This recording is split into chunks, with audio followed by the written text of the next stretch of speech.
Asia News.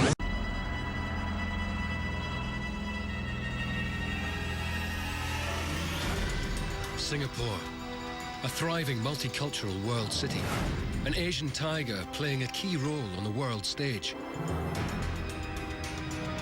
But just below the surface of this former British colony lies a history of foreign invasion, smouldering racial tension, and violent struggle against imperial power. After more than 100 years of colonial rule, in 1941, faith in the British Empire was shaken when Japan bombed Singapore. It was the next morning when I went up to my room, and that's what I discovered.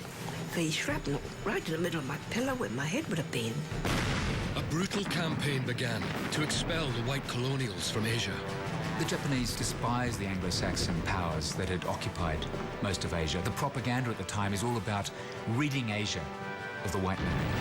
British Empire forces were plunged into war in Southeast Asia, fighting a determined enemy in the unfamiliar jungles of Malaya and Singapore. The invasion unleashed an explosion of social conflict amongst the Chinese, Malay and Indian communities who resented British rule. The coming of the Japanese presented a very good opportunity for them to get independence. It was a call to arms that echoed within the ranks of the British Army, causing 20,000 British Indian Army soldiers to switch sides and fight for the Japanese. When those men at the end of the war go back to India, they're hailed as national heroes because they fought against an imperial power. Singapore, the bastion of the British Empire, fell in just 70 days. It was Japan's greatest victory and Britain's most humiliating defeat of World War II.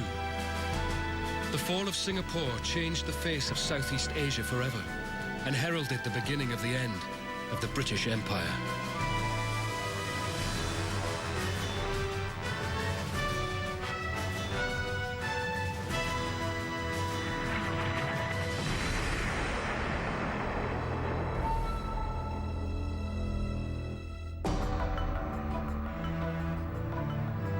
In the early 20th century, the bustling trading port of Singapore and the fertile Malay Peninsula to its north were the jewels in the crown of Britain's East Asian colonies.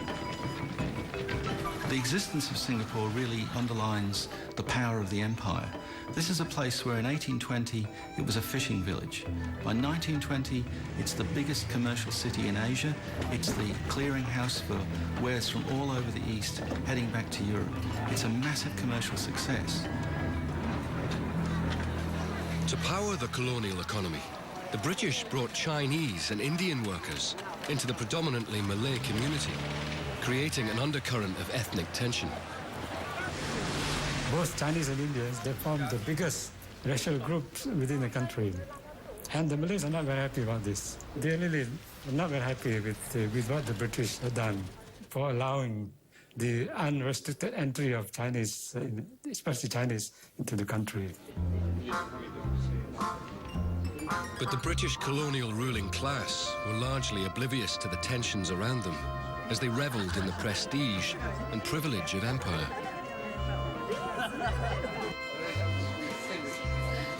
Well, we look up to them and we call them the big masters, and they call us natives. Well, the British colonials, of course, they're a breed apart. They think they're very superior because they had servants to look after them. The women did nothing during the day except just go out to chatter. Local people weren't allowed in their clubs. Natives had to travel in different compartments on trains. They behaved so much as if all this was the natural order of things that they were brilliantly successful in maintaining this illusion for a very, very long time. Britain was not the only colonial power in Southeast Asia. The Netherlands, France and America were also plundering the riches of the Orient. But there was one Asian country that had its own imperialist ambitions and saw itself in direct competition with the West: Japan. Japan felt that it had a destiny to have an empire in Asia. And when it looked around and it saw all these European empires in Asia, it thought, why not us? It saw racism, condescension, of a kind that proud Japanese imperialists, and especially proud Japanese soldiers, found intolerable. In 1931, Japan made its move. Short of raw materials, it invaded Manchuria. The poorly equipped and badly led Chinese were no match for the modern, powerful Japanese army, who eventually overran nearly a third of China.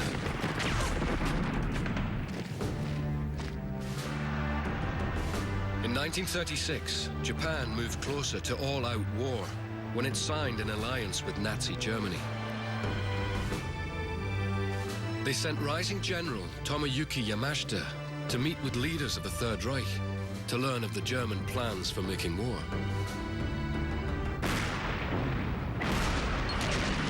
Those plans became brutally clear 3 years later, on September the 1st, 1939, when Nazi Germany invaded Poland and the world was plunged into war.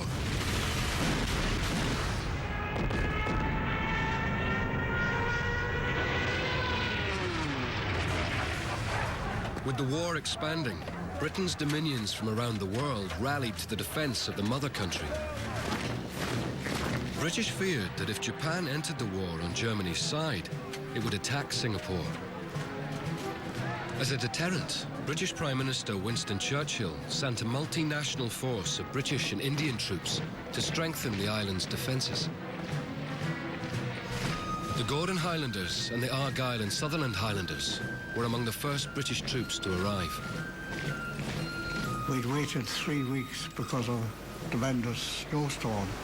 When we actually arrived, the heat was so oppressive. We just wondered just what we were coming to. Going through the old Singapore with the Chinese sitting, smoking their pipes and playing mahjong. And the smell of the villages was something you'd never experienced before.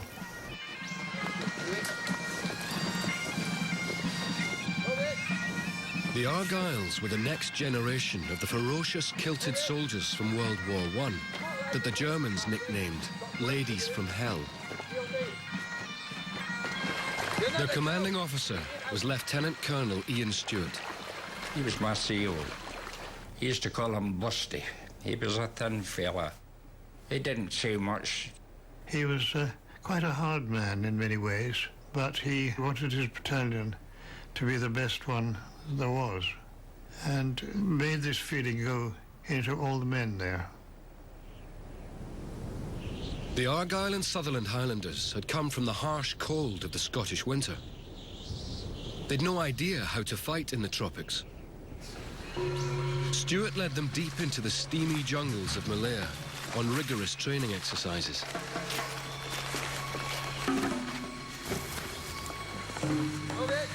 In jungle warfare, it is the quality of the men far more than the quality of the weapons that counts.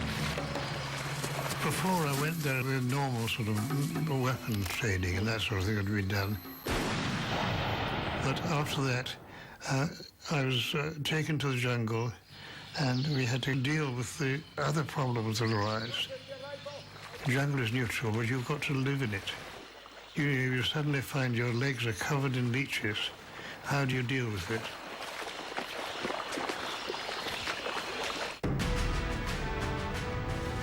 In September 1940, with the Battle of Britain raging, the Japanese rolled into French Indochina, just to the north of Malaya. The French gave up without a fight. The first of the colonial dominoes had fallen. The Singapore fortress needed to be bolstered. Australia's response was emphatic. In February 1941, it sent the first wave of 10,000 troops to join their British allies in Singapore. Well, it was supposed to be secret, and there must have been 5,000 people there. And we went like first-class passengers. Great way to go to war. With the war in Europe a long way away, the mood in Singapore was relaxed. The young men of the British Empire forces quickly awakened to the delights of Singapore. While Commonwealth troops happily rubbed shoulders with the locals and absorbed Asian culture, they were being fed virulent anti-Japanese propaganda designed to convince the troops that the Japanese were racially inferior and would pose no real threat. That was the first thing they said. They all wear glasses, they can't see. Oh, yeah, intelligence officer came round and said, oh, they only shoot with .25 guns, like a pea rifle. We were told that they were short-sighted, they wouldn't fight in the night. That they were useless buggers, that one Australian was worth 10 Japanese. At its most shocking, it cast the Japanese people as subhuman, as monkeys, as baboons, as Churchill described them, yellow dwarves. We found out how good they were. In May 1941, with Japan on the brink of war, the British sent Lieutenant General Arthur Percival to Singapore to command the assortment of multinational empire forces. His appointment gave the first inkling that Singapore was not a British priority. Because the British were then prioritising the campaigns in the Mediterranean and the Middle East, they sent their best, or at least bad, generals there.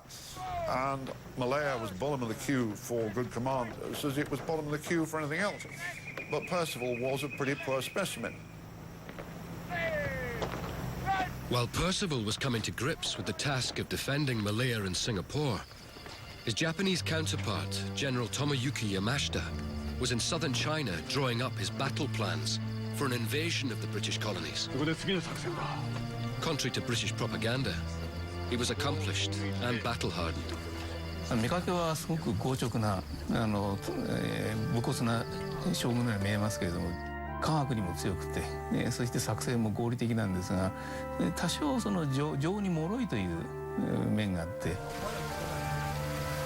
Yamashita was probably the best Japanese general of the war. Very tough, very experienced, very clear-sighted. Yamashita was in a completely different class from Percival. The idea of putting them in the ring together, I mean, it was ludicrous. On December the 4th, British signals intelligence intercepted Japanese orders. The Imperial Army was heading towards northwestern Malaya. Percival scrambled his forces at Kota Baru. With few British troops available, the defence of the coastline was left to the 8th Indian Brigade. The Indians had fought loyally alongside the British for generations and were expected to hold the line. On December the 6th, an Australian Air Force bomber flying out of Kota Baru spotted a large Japanese fleet steaming towards the coast. それで12月の8日の午前2時に、上陸命令で終点に飛び乗りまして小田原海岸に前進したのがおそらく夜明け前でしたから。 On the 8th of December 1941, Japan entered World War II when it sent an invasion force of 25,000 men to attack the British colony of Malaya. 5,500 went straight at the Indian troops at Kota Baru.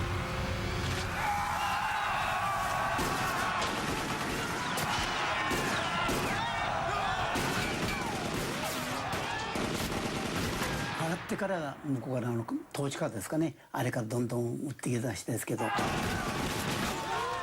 あっちこっちの飛んできよったです。海岸の小田原の砂浜を鉄棒って持ってもそれで掘って隠れてですね。 The Japanese made simultaneous landings on undefended beaches in Thailand and advanced quickly towards the Malay border. But at Kota Baru, the battle raged. The 5,000-strong Indian force took the brunt of the attack.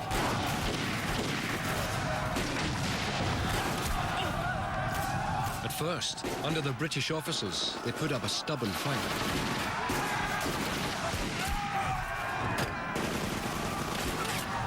私の約14名の兵隊が小隊長が負傷して、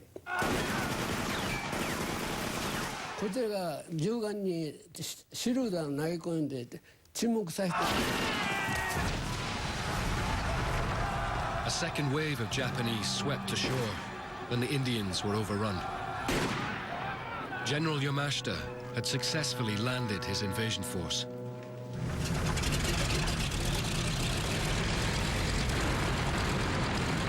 As the Japanese army was taking Kotobaru, their air force was en route to the American naval base in Hawaii.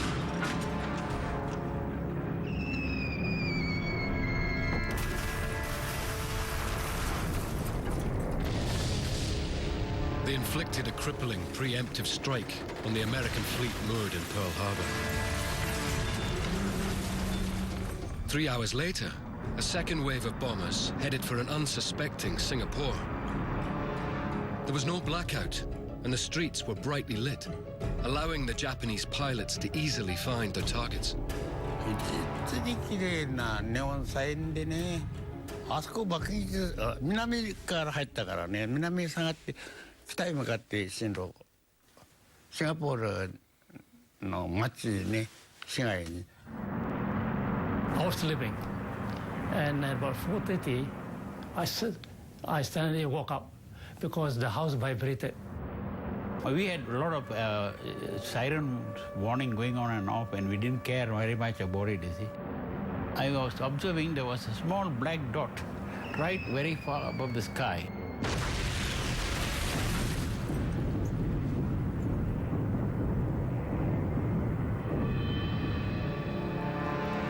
The Japanese bombing raid on Singapore delivered the alarming message to the island's citizens that their colonial masters could not keep them safe.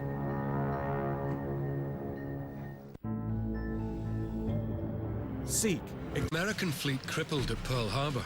The only Allied warships in the region were the Prince of Wales and the Repulse in Singapore Naval Base. On the 8th of December, the two ships with 4 destroyers left Singapore Harbour to support the embattled British Empire troops in northern Malaya. 2 days later, they were sighted by Japanese bombers. Without air cover, this tiny fleet was fatally exposed.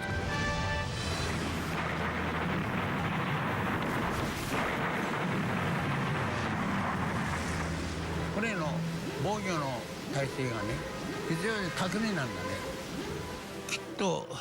僕は想像するんだけどね、環境からこう見ておってね、望遠鏡で見ておって、そして爆弾を落とすでしょ。落とした瞬間がパッと目に浮かんだ時にフワッとこう。ところがね、特殊化爆撃士という人はこの域だったらどの辺の角度で曲がってるってことを読んじゃうんだね。I can still remember the ship bouncing when the bombs and the torpedoes hit us. それは綺麗だった。すごい綺麗だったっていうこともうそれはね、やったーっていう感じだったね。I still remember going down a rope 10 feet down and catching my foot in one of the portholes. And with that, I just sort of give a heave and let go and drop the 60 foot straight into the water. In less than 3 hours, 1,000 British sailors had perished. Early next morning, Prime Minister Churchill was informed that for the first time in history, ships of the Royal Navy had been sent to the bottom by the supposedly inferior Japanese. The full horror of the news sank in upon me. There were no British or American ships in the Indian Ocean or the Pacific. Over all this vast expanse of waters, Japan was supreme, and we, everywhere, were weak and naked.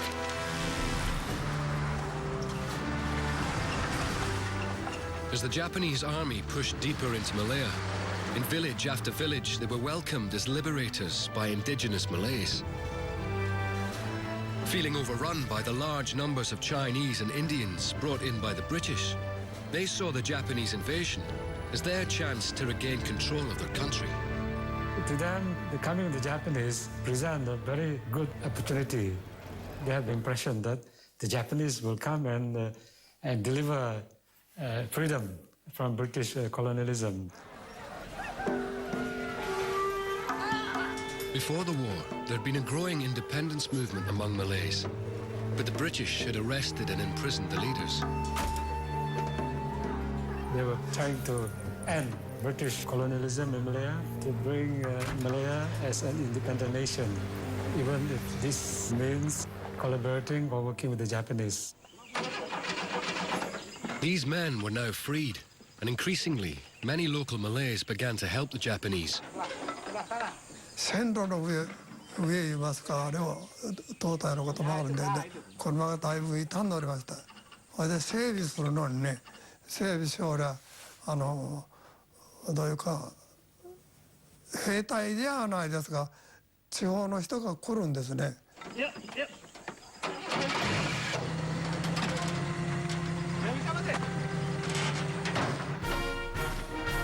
To encourage their Asian neighbours to join the fight against European colonialism, the Japanese promoted their vision, the Greater East Asia Co-Prosperity Sphere. 日本の大東亜共栄圏構想というのはとにかく日本を一応リーダーとするけれども、全てのアジア人が仲良く暮らそうと。資源を分かち合うし、それから政治発言権も仲良く分かち合いましょうという。Anti-British propaganda quickly spread the message. The Japanese were remarkably successful in persuading Southeast Asian nations that there was a place for them, an honoured place for them, in Japan's Greater East Asia Co-Prosperity Sphere, in which they would have rights, in which they would have their own governments, in which they would be treated with a respect that was denied to them by the European powers.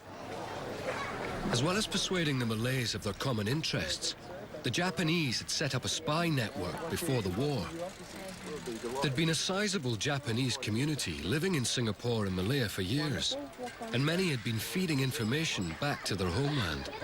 During the weekends, the Japanese barbers, dentists, doctors, all will go to the countryside, saying they were visiting the Malaysian countryside, not knowing they're really photographing all the shortcuts.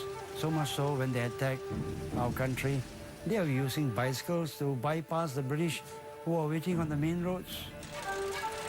The bicycle brigades were a vital asset of the Japanese army, and the routes were planned long before they invaded, using information supplied by Japanese spy networks.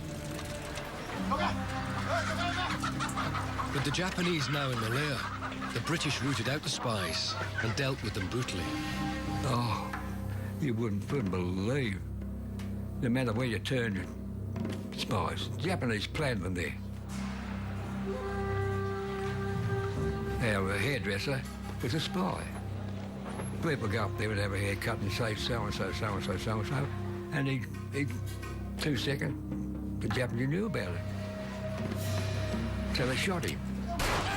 On the spot, bang. See you later. By the 11th of December 1941, the Japanese advancing from Singapore in Thailand had reached Jitra in northern Malaya.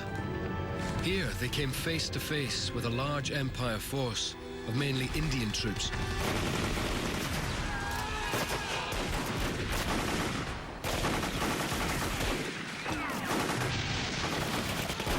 Many of the Indians were poorly trained, and the Japanese had little regard for them.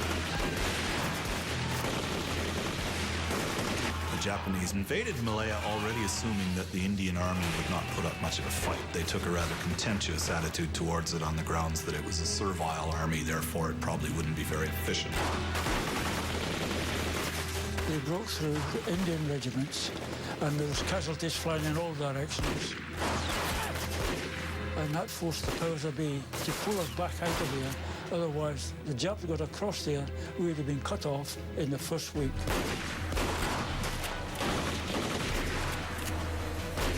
The British Indian Army was faltering under fire. But the unexpected potency of the Japanese soldiers was only partly to blame. Something was eating away at their resolve, and it had its roots in their homeland. Seeds of anti-British dissent had been growing in India for decades under the leadership of Jawaharlal Nehru and Mahatma Gandhi.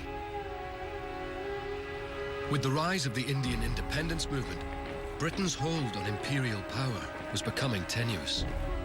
It was a pretty scary reality for the British that for much of the Second World War, they had to deploy 50 battalions of infantry for internal security duties in India. Many Indian nationalists were on record then as saying, why should we be asked to fight for freedom when that freedom is being denied to us? Nearly 3,000 British Indian Army soldiers surrendered at Jitra. The Japanese, aware of the growing discontent, believed they could persuade them to change sides and fight against the British.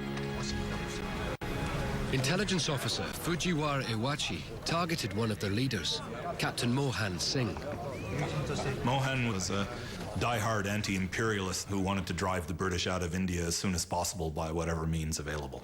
If you surrender, Fujiwara begins to share his ideas that maybe we can set up some kind of force. Maybe, if you get the Indian troops to move away from fighting the Japanese, and this is where really some notion of it, the Indian National Army, begins to form.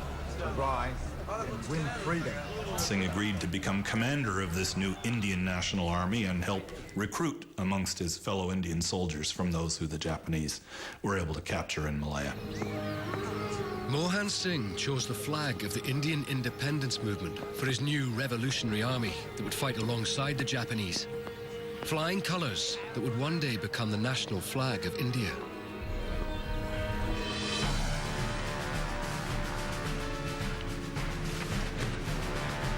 As they moved southward, the Japanese captured British airfields and destroyed aircraft.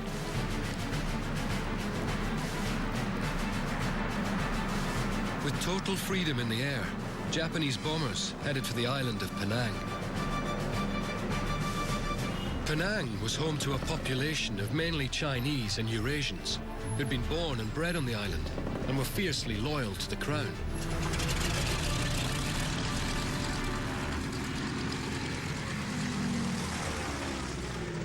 On the 11th of December, 41 Japanese bombers blasted the island, and the British could do nothing.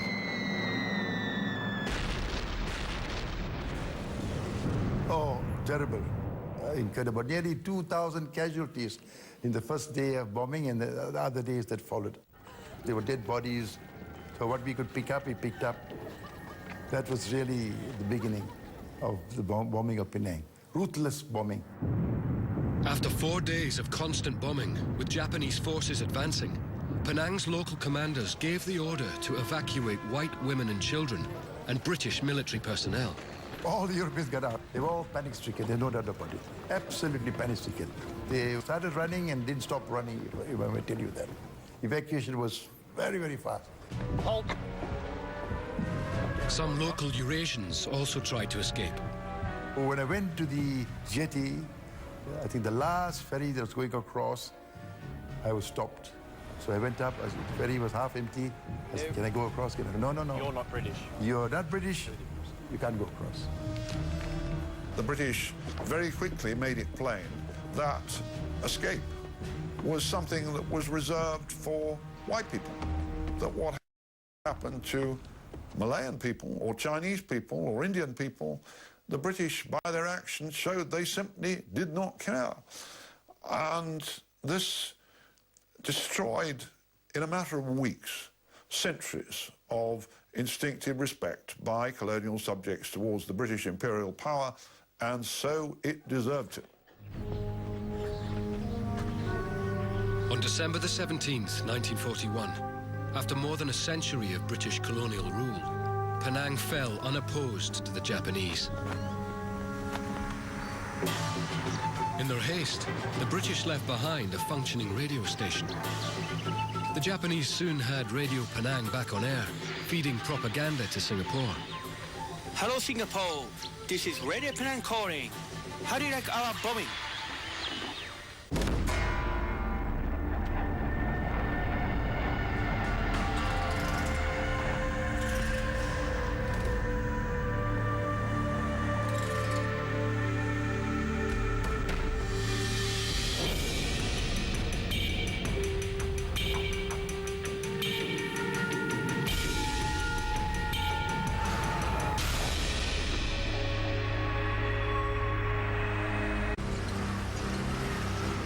As the British withdrew through the ravaged Malayan countryside, stunned locals tried to comprehend the sight of British Empire soldiers on the run from an Asian army. We saw troops moving, British troops going in the north. And less than a week later, we saw them returning the other way, going back south. They stopped their van and asked for water to drink. Their beards were not shaven, and then we knew something was wrong. They looked weary, they were bloodstained, they were dirty. They're like warriors from another world to me. But they were splattered with mud, and they wanted some food. As his army took flight, General Percival was forced to abandon headquarters, supplies, ammunition and equipment. He was struggling to counter the speed of the Japanese onslaught. In just over 3 weeks, General Yamashita had captured all of northern Malaya. By the end of 1941, the battle reached Kampar, where the Royal Artillery made a stand. Oh, the artillery was so powerful, we were evacuated to the hills. My father used to bring some cottonwood and stuff into the ears. The whole ground was shaking. For 4 days and 4 nights, my God, how many thousand rounds were fired? We were in there as a regiment. We had roughly over 24 guns there, and we were just pelting at them. It was New Year's Eve. Our colonel says, right, boys, get them out. And every shell that went into the breech of every gun, I did it. Happy New Year to you,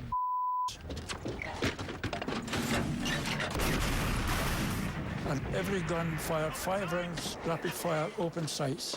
And you could just see them flying through the air like little bits of butterflies. The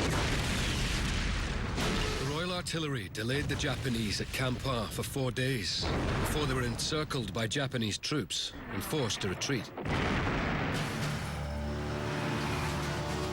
By the 7th of January 1942, the Japanese reached Slim River, less than 300 miles from Singapore.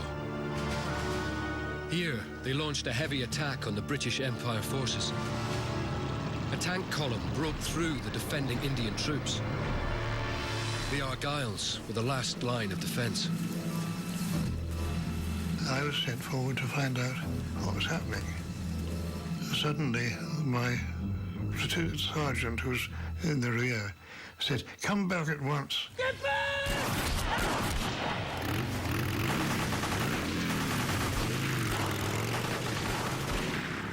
And I fell into this ditch with the sergeant who'd been beside me. I said, "I'm afraid I've been hit."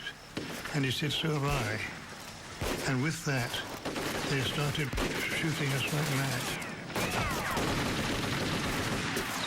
Everyone missed me, but I was actually pouring with blood. I could see the blood pouring out, jets pouring out of my arm. So I picked up some mud from the bottom of the ditch and made a sort of poultice over it. I think I must have passed out a bit, but when I recovered, nobody was near me at all. So I nipped out of the ditch and ran for the jungle for several weeks. Eventually, I met a group of Indian soldiers, but the Japanese came across a paddy field and saw us there, and there was nothing we could do. So we all had to hold up our hands and say, "We surrender."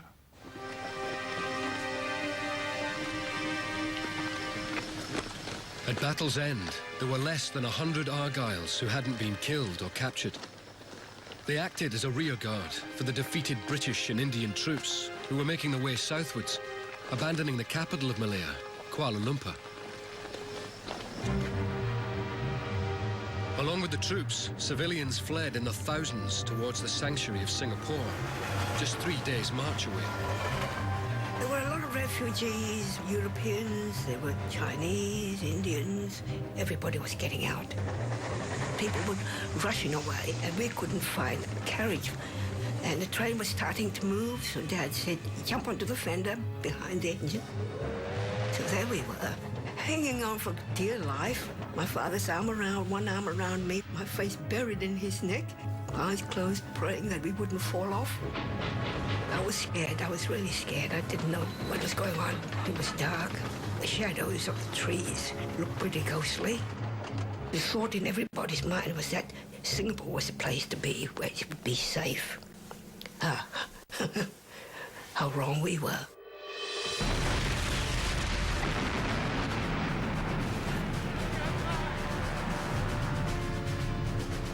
By mid-January 1942, Yamashita's army had reached the southern Malayan state of Johor, just 2 days' march from Singapore.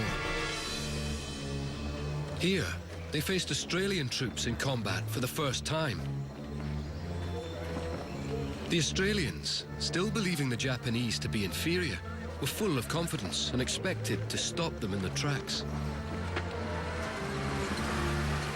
The commander of the 10,000 Australian troops, Major General Gordon Bennett, had made his reputation in World War I as a fearless frontline soldier. For the Australians, one of the few small victories in the Malayan campaign unfolded on the peninsula's west coast, near the Muar River. On the 15th of January, the Japanese launched an attack on 4,000 untried Indian troops Bennett had positioned there. Now, the Indians were very much all young men, untrained, and they just went through them like butter. When Bennett got word, he rushed 2,000 Australian reinforcements to Muar to back up the Indians. In what was one of the few Japanese mistakes in the campaign, they sent a tank column straight down the main road towards the Australians. Japanese tanks had proved decisive in the campaign because the British brought none, thinking they would be ineffective in the jungles. But on a bend in the road, the tanks ran into 2 Australian anti-tank guns.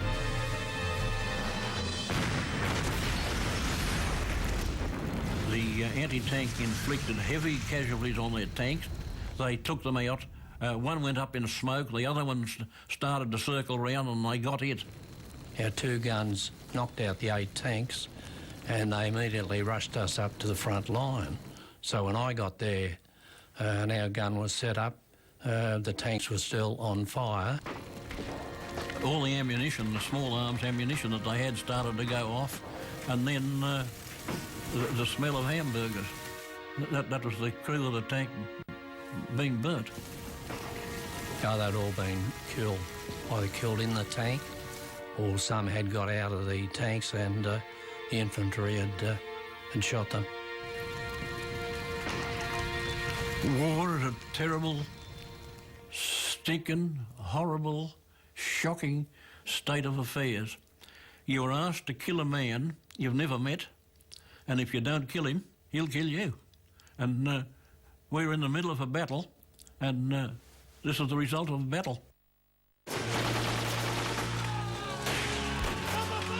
As the battle for Muar wore on, the Japanese sent 5,000 troops to outflank the Australians.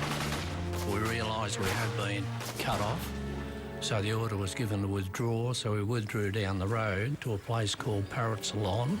Unfortunately, the Japanese got there first and they had heavily fortified the bridge. We are running out of supplies. Our Lieutenant Colonel Charles Anderson, seeing that the situation was hopeless, ordered every man for himself. Anderson made the painful decision to abandon the most seriously wounded, assuming they would be cared for. 115 Australians and 35 Indians were left behind on the bridge. The Japanese moved them from the road to behind this building. They were all wounded, some very badly, and we were hoping that they'd be treated humanely.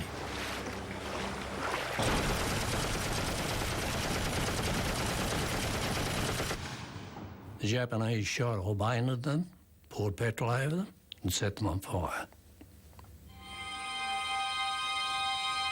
いやこれは日本にとってみればですね、死体を焼くというのは死者に対する礼を尽くしたということになるんですね。かえって日本ではその土葬にするということはその死体を物扱いしたということで、かえってそれは悪いことだと考えられています。My views of what they did, the Japanese, it was an act of war. We did the same in similar situations.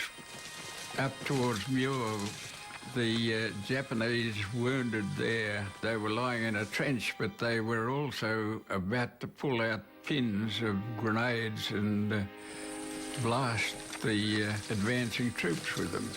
Our men were told to kill them, shoot them.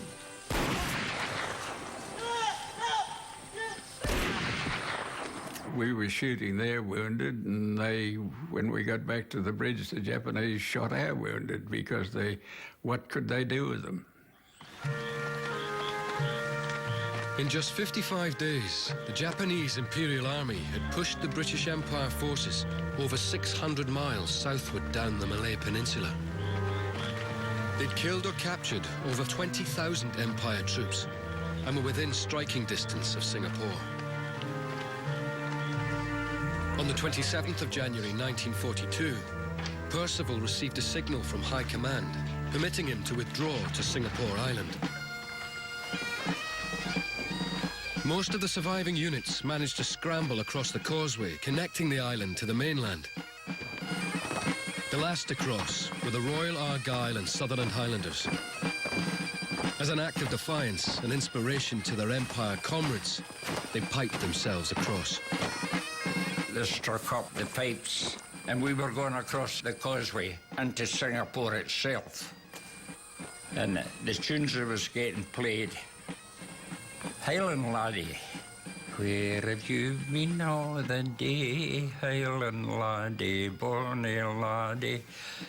I don't know much more. And once these drums get up and the pipes are playing and oh, there's something. That kind of defiant, in-your-face gesture on the part of the Argylls, that sort of stiff upper lip, well, that's the response to adversity that wins you empires, right?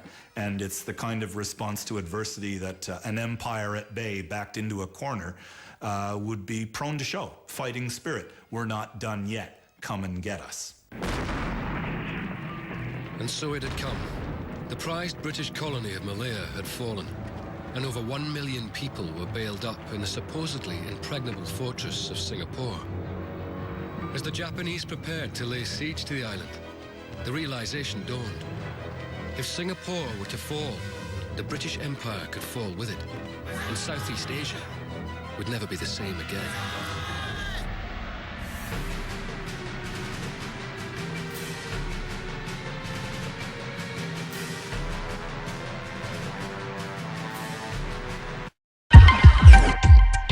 Malaysia News.